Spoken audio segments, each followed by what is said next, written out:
Okie doke. We're on DAF Chaf Hey Amid Aleph, and I want to remind us where we are. The last case, we had 4 cases in the Mishnah. The last case in the Mishnah, the Mishnah said it's puzzle, and the Gemara had clarified it. The reason why it doesn't work, this get, is because this time of the Mishnah doesn't hold of breira, of retroactivity. And what was the case? A man tells the Sofer, look, I got 2 wives. They both have the same name. Their names are both Leah. I got to downsize, so write a get for one of my wives, and I'll decide which one I want to give it to later. Okay? So the Mishnah had said it doesn't work, it's puzzle, because you have to write it specifically for one woman, and even if you want to say it's for one woman retroactively, we don't hold of breira, there's no retroactivity. So Ba'amine Rav Hoshia me Rav Yehuda. So Rav Hoshia asked Rav Yehuda the following shaila. Amar l'lavlar ksov le'ezer sheteitze ba'pesach tchilamahu. He said to him, Rabbi, what would be the halacha if a man says to the sofer, look, I got 2 wives, both of their names are Leah. I don't know which one I'm going to divorce, but I'll make it dependent upon which one of them comes through that door first. And that'll be the one that I divorce. Okay, so what would be the halacha? Is the get kosher in that case? So Amar lei tinisuha yeser mikan Amar lelavler ksov le'izer she'ertza agaresh pasal agaresh bo alma ein breira. So Rav Yehuda says it's pashut from the Mishnah. It's no different conceptually, argues Rav Yehuda, from the case of our Mishnah. Just like the case of our Mishnah, where a man says, I'll decide tomorrow which one I want to give it to. We say there's no retroactivity. In the same vein, we're saying it over here. There's really no difference whether the guy's going to decide himself tomorrow which one to divorce, or whether he's making it dependent upon which woman's going to walk through the door first. He's relying on breira, and we don't hold of breira. So Esvei. So Rav Hoshia persists and says, but let me show you the following brisa having to do with the laws of Korban Pesach. Ha'omer Levanov, Hareini shochet es ha-Pesach al mi sheyala mikem rishon liYerushalayim. A father has this arrangement. He says, look, I've purchased a paschal lamb, and I have multiple children. I'm going to give half of the lamb will belong to me, and the other half will belong to whichever one of my children can reach Yerushalayim first in time for the Seder. So basically he's saying, okay, we're having the Seder at 8 o'clock tonight in Yerushalayim. Whoever reaches Yerushalayim first will be the owner of the other half of the Korban Pesach, and the rest of you will have to fend for yourselves. So the Brisa says, Kevin shenichnas rishon roshu v'rubo zacha b'chelko umezake es echav imo. That it says basically like this: whichever child reaches the walls of Yerushalayim first, as long as the head and his torso enter into the walls of Yerushalayim, he's the winner, and he gets the other half of the paschal lamb. But through his taking possession of his half, he can then be zocha on behalf of all of his siblings. So his siblings won't have to mamish fend for themselves. They'll be able, assuming that there's enough of a kazayas for each one of them, they'll all be able to share in that brother's portion. So Amar lei. But basically, what is Rav Hoshia bringing from there? He's saying, you see that there's retroactivity. Right? The father is basically designating one of his children. He doesn't know which child it'll be. He says it's dependent upon which one of you will reach Yerushalayim first. Now, has the Korban Pesach already been shechted at this point? Yes, it's already been shechted. They did the shechita of the Korban Pesach, let's say at 3 o'clock in the afternoon on Erev Pesach, and he's telling his kids, whoever gets to Yerushalayim first in time for the Seder, which starts at 8 p.m., that will be the winner. So clearly, it seems from the context that the children are getting there well after the animal has been shechted and even perhaps flayed and everything. So you see, we're relying on retroactivity. We're relying on breira to determine who owns the half of the lamb. So you see that we hold of breira. So Amar lei Hoshia beri ma inyan psachim eitzel gittin. So Rav Yehuda says back to him, Hoshia, mein Kind, mein Teierle Kind. He says, how can you compare the laws of Korban Pesach to the laws of Gittin? Ha'itmar Allah Amar Rabbi Yochanan kedei lezarzon b'mitzvos. Rabbi Yochanan had explained that Mishnah or Brisa. He said, the laws of Pesach is not relying on Breira. In reality, the father had pre-designated all of his children as having a portion in that half of the Paschal lamb. He says, why did he say it that way? Not because he meant to be taken seriously, that he was excluding the other kids, but rather because he wanted to encourage them to get to Yerushalayim on time as quickly as possible so that they could start the Seder on time. So he decided to make a competition out of it, just as a way of, for the same reason that we have our kids steal the afikomen, to be able to keep them awake and to be able to keep them engaged. The father did the same motivation. He says, whoever can get to Yerushalayim first will be the winner of the Korban Pesach prize, and they'll get the half of the Korban Pesach.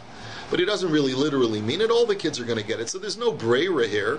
So dikanami dekatani kevin shenichnas rishon roshu v'rubo zacha bechelko umezake es echav imo. The Gemara says we can infer that from the language of the Mishnah, because it says over there that whichever sibling gets there first takes possession not only for himself but also on behalf of his siblings.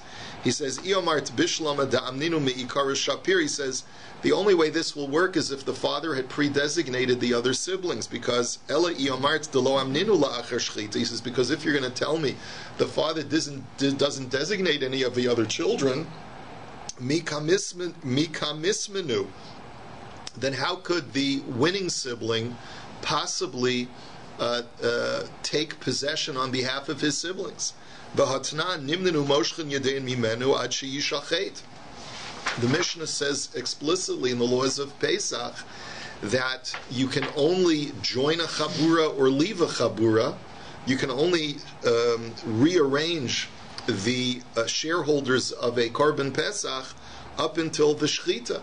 But once the animal has been geshachted, you can no longer change, either leave the group or join a group, right? So clearly, it's impossible, just because this kid has won the tournament, to be able to take possession on behalf of his siblings if the animal has already been shechted.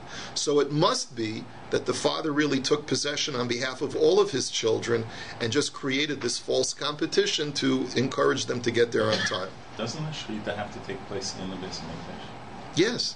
But I thought they were outside the Beis Hamikdash then when they... No, the father took the father took the lamb to the Beis Hamikdash. They shecht it. They give you the carcass to bring home to have the Seder with. The father tells his kids, I'm expecting you all at 8 o'clock in Talpiot. We're going to have the Seder there. And that's the way it works, right? Okay.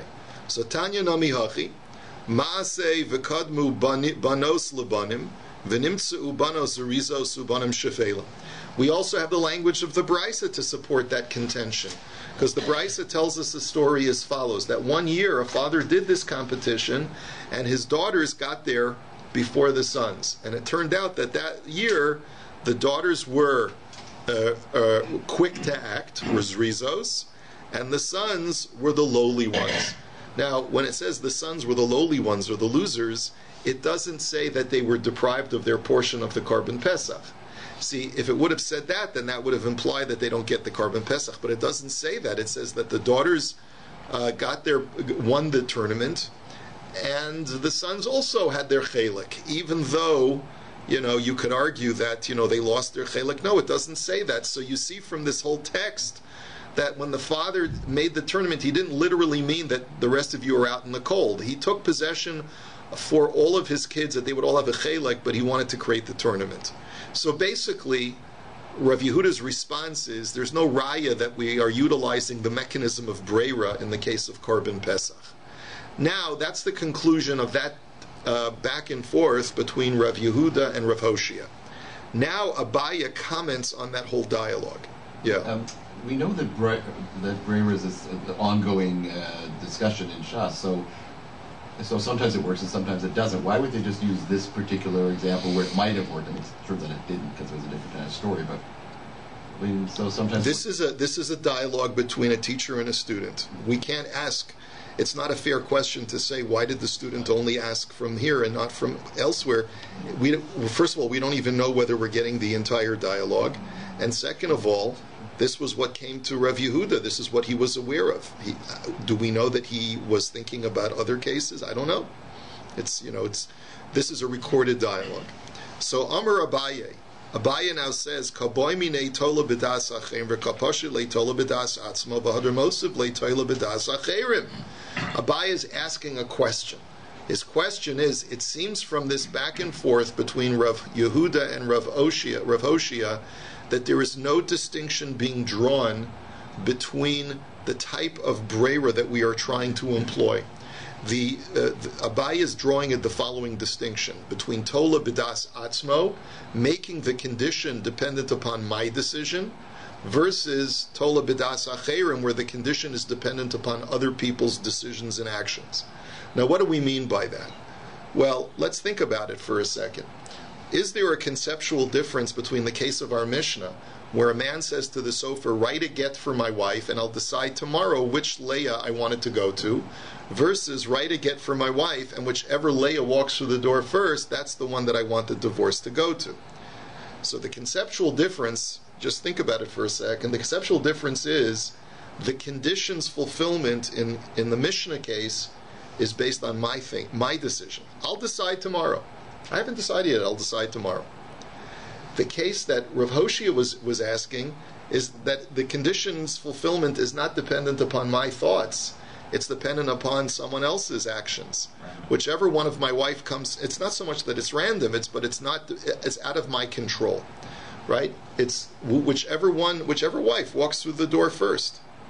Now, the reason why Abaye argues that there should be a conceptual difference in halacha as well is because I could understand if you say that ein breira, that we don't allow for the principle of retroactivity to work when it's up to me to decide. Why? Because implicitly when I say I'll decide tomorrow, I'm basically saying I don't know presently which one I want the get to go to. I don't know. I haven't really thought about it, and I haven't made up my mind. I'm still thinking about it. That's where we would say that because a get needs to be definitive and for whom it's being written, then it's not going to work. But let's say a person says, I've thought about it, I've made up my mind, and I definitively want it to go to the woman that's going to walk through that door first. So do you understand that the husband, the man in his decision making, is much more decisive as far as which wife he wants it to go to? It's no longer dependent upon, I'm not sure what I want. It's, I know what I want, but I'm making it dependent upon someone else walking through that door. I've basically removed it from my decision-making process in the future, and I want it to be dependent upon some other factor. There's more of an argument to be made that it's more of a decisive declaration, and therefore the get should work. And therefore, in general, there's an argument to be made that perhaps the only time breira doesn't work is when it's taloi b'das atzmo. It's when I have to make the decision later. But if it's taloi b'das acherim, if it's dependent upon other people's thoughts or decisions, and I've basically removed it from my control, so then maybe there's more of an argument to be made that retroactivity should work. And that leads Abaye to say, why was Rav Hoshea's question dismissed by Rav Yehuda by looking at the Mishnah? Rav Hoshea's question was based on a case of tola b'das acherim, not tola b'das atzmo. And then furthermore, when Rav Yehuda responded by saying, "Look at the Mishnah," Rav Hoshea persisted, ignoring the fact that there was any distinction between the two, and then just asked from a case of Korban Pesach, which was also toloi b'das acherim, not dependent upon the father's thoughts, but dependent upon which child would get to Yerushalayim first. So Abaye says, like, both Rav Hoshea and Rav Yehuda make no distinction between the two. Why not? So Amar Rava, my kushya, dilma demand de islay breira, loshna toila b'das atzma, v'loshna toila b'das acherim, islay breira. Mandelesle breira, loshna toila b'das atzma, v'loshna toila b'das acherim, leslay breira. Rava says, What's your problem, Abaya? You see clearly from this back and forth that if you hold of Breira, there's no difference between whether it's Toila B'das Atzmo or Toila B'das Acherim. And if you don't hold of Breira, there's also no distinction made. So Amarle Rav Misharshia LeRava. So Rav Misharshia challenges Rava when he hears Rava's response to Abaya, and he says, V'ha Rebbe Yehuda, the Toila B'das Atzmo lesle Breira, v'Toila B'das Acherim isle Breira. But what if I can show you that there is a Tana who does make that distinction? He doesn't hold of Breira when it's up to me to decide, but he does hold of Breira when I make the decision dependent upon other people. So I'll show it to you. So let me show you. Tola b'das atzmo lesle Breira the Tanya. You know how I know that Rebbe Yehuda doesn't hold of Breira if it's up to me to decide? Because it says the following case. We have the following brisa. We've seen this before in many places in Shas. And it says as follows: Halokeach yayin mi bein hakusim. A person purchases a barrel of wine from kutim.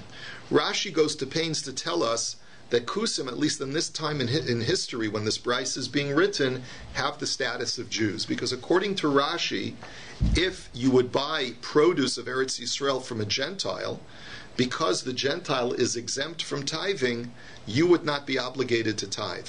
So clearly we're talking about a case where you're buying it from someone who's Jewish, but because he's a Kusi, he's a Samaritan, he doesn't hold of the laws of tithing. And therefore, you have to assume that this wine is totally tevel, it's totally untithed, and you're going to have to tithe it yourself. There's only one problem. You went up to Har Bracha to buy the barrel of wine from the Samaritan. Okay? You need to schlep it all the way back to your home in Yerushalayim. The problem is that you have no other receptacles with which to tithe. In other words, and you're thirsty. It's a long schlep on your donkey to get from Har Bracha back to Yerushalayim, and you want to be able to drink a little bit of the wine on the way home. So how are you going to do it? How are you going to tithe if you have no other receptacles to store the Trum and Meiser in on the way home?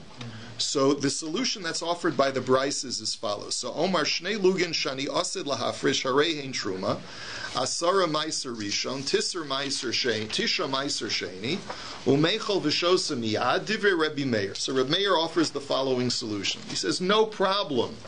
What you do is like this. You look at the barrel of wine, and let's say there's 100 logs, just for ease of math. There's 100 logs in the barrel. You say 2% of that barrel, which is the amount of normal truma, 2 logs are designated in this barrel as truma. 10 logs are designated as Meiser Rishon for the Levi. An additional 9 logs, which is the second 10%, is Meiser Sheni. You then say that my Meiser Sheni shall have its Kedusha transferred onto a coin that I have in my drawer in Yerushalayim. No problem. And then you could go ahead and drink right away straight from the barrel. Now, the problem, of course, is how does this work? Don't you have Truma and Chulin mixed together in the barrel? So the answer is, according to Reb Meir, we use the mechanism of Breira. And we say that whatever comes out of the barrel while you're traveling is huvrar lemafreya, that it's chulin. And the remainder that stays in the barrel, that's the truma. And when you get back to Yerushalayim, you'll pour that out and you'll give it to the Kohen. Okay, so clearly Rabbi Meir holds of the principle of Breira. Comes along the following 3 Tanoim, Reb Yehuda, Reb Yossi, Reb Shimon, and they all say Osrin. And they say that you can't do it because they don't hold of the principle of Breira. Now that's an example of Rebbe Yehuda holding that since you're Toila B'das Atzmo, you're making the Breira mechanism dependent upon what you decide to pour out of the barrel. Therefore, Breira doesn't work. Now let me show you where Breira does work. Tola B'das Acherim Islay Breira for Rebbe Yehuda. Where do I see that? Ditnan Mahi Ba'osan Hayamim.